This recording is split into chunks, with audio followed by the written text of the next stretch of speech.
Vamos acionar agora a nossa equipe no Rio de Janeiro. João Boeri com a gente. Não deu pro Vasco. Vasco vice de novo, hein, Boeri? Que situação. Bom dia, meu amigo. Porque ele fala, bom dia, minha amiga. Todo animado. Bom dia pra você, Boeri.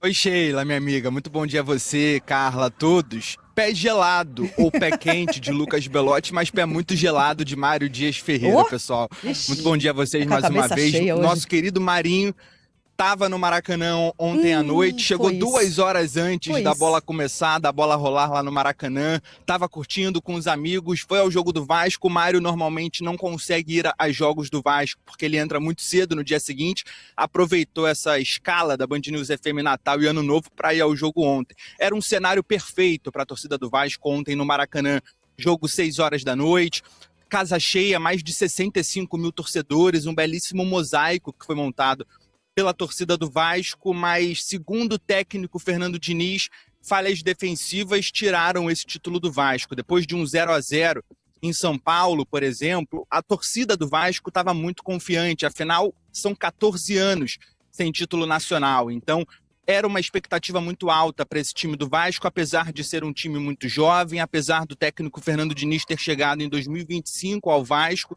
de ter, segundo muitos torcedores, levado quase esse time do Vasco nas costas à final da Copa do Brasil, mas segundo o técnico Fernando Diniz, essas falhas defensivas tiraram o título. Então, por exemplo, ontem eu consegui assistir a partida, e escutando muitos amigos vascaínos, muita gente na bronca com o zagueiro Cuesta e com o goleiro Léo Jardim, porque a indecisão do Léo Jardim no primeiro gol do Corinthians com Yuri Alberto, isso gerou muita revolta dos torcedores. Também o zagueiro Cuesta, no primeiro gol de Yuri Alberto, depois no segundo gol também está correndo atrás da bola, está longe da área para marcar o adversário, então muita reclamação.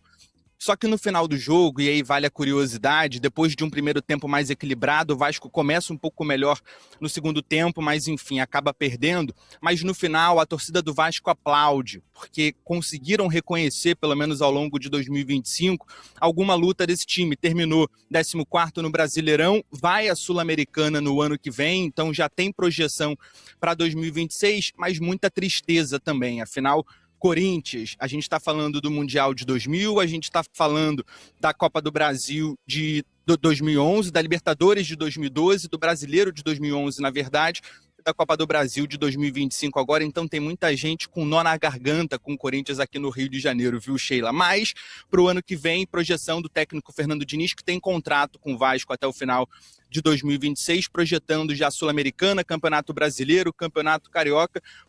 Por aqui no Rio de Janeiro, a expectativa que era muito alta ontem, então desde o início da tarde, todos os bares na região da Tijuca, zona norte do Rio, onde fica o Maracanã, estavam todos muito lotados, desde o início da tarde. Muita gente foi almoçar e já ficou para o jogo que começava às 6 horas da noite.